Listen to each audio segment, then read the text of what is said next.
I'm Teacher Jai. I'm the program director of the Kinder until grade 2 of that school. Okay, the school was actually built to cater to children with learning difficulties, specifically dyslexia. So it started as a center lang. So it used to offer one-on-one instruction, remedial instruction for kids with learning difficulties. And then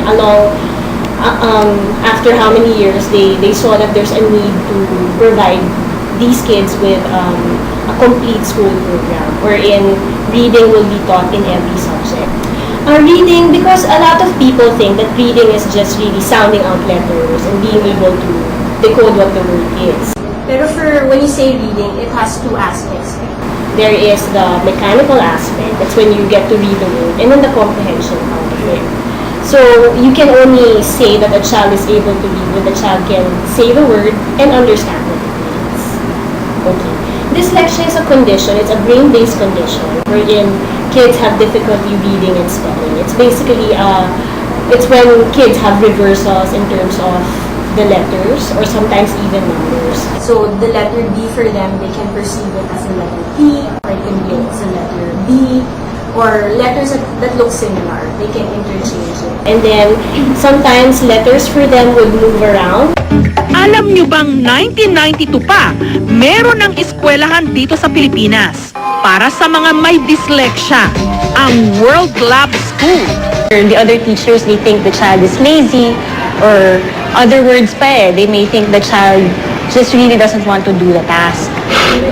Si BJ, dahil daw sa kanyang kondisyon, binuli ng sarili pa nilang guro nung grade 1 pa lang siya.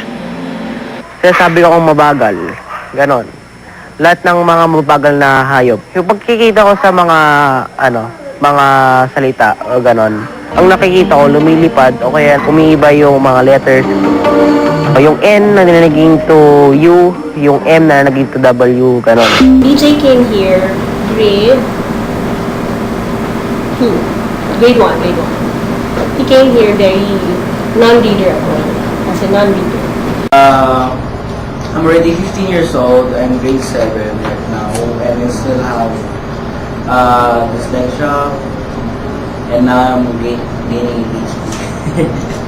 So before I have troubles in reading. They keep changing. There's colors that I see around, and also the word change, and also what I'm saying right now. Very different from autism. Because with dyslexia, there's a part of the brain that's actually responsible for the literacy part. So it's the one that's affected. Yes, it is part because usually when you do have dyslexia, there is a possibility that you have dyscalculia. Because for some kids, they learn how to read just by looking at the word and they already automatically know how to read it. But for kids with dyslexia, sometimes they have difficulty assigning sounds to symbols. So there could be difficulties in visual or auditory aspect of it. We want our kids, actually for me personally, I want our kids to be the ones who will advocate for themselves.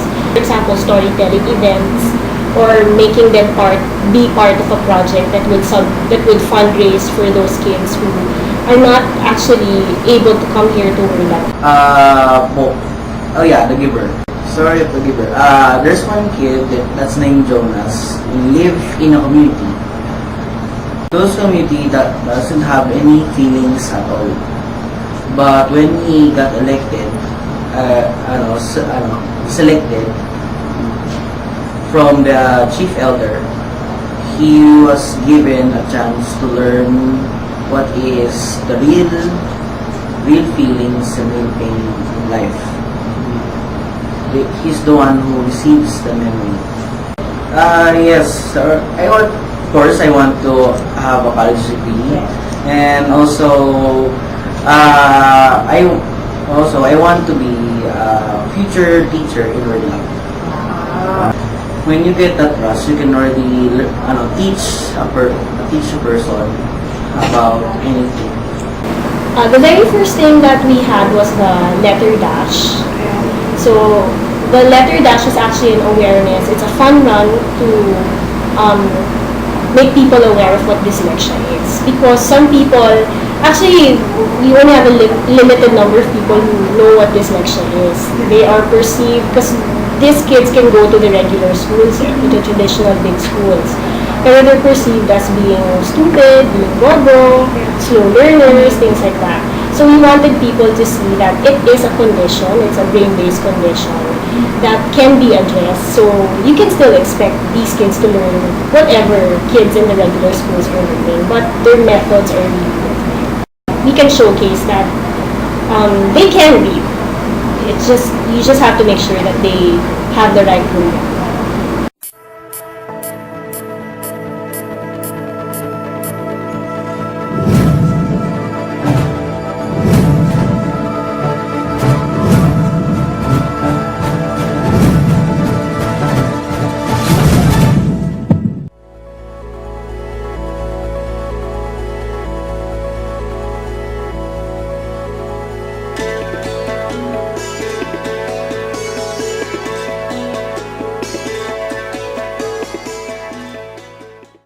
It's being brought to you by Good Lab School Incorporated and Philippine Dyslexia Foundation in cooperation with UP Special Education Council or UPSEC.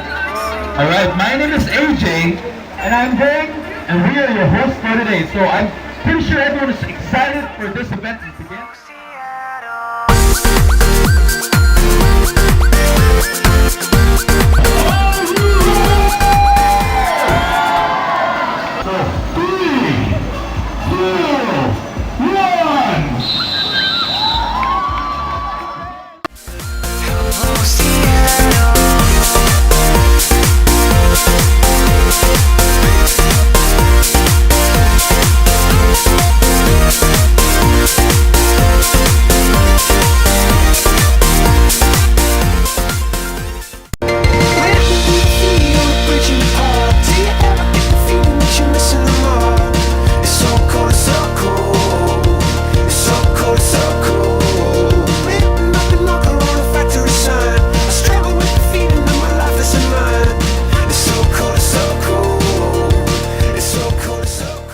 Actually, in general, when you spot a kid in your class that has already a difficulty, you already have to pay attention to that child.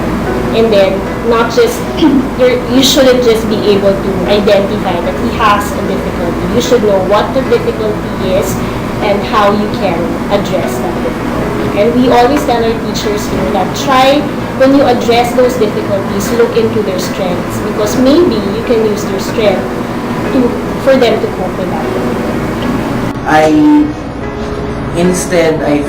Instead facing my problems, I embrace that problem into a positive side, which means I still have dyslexia. I don't want to regret because that's it's one of the things, and mostly memories, success, and also failures that I have right here now. To learn from them, I'm still learning it on.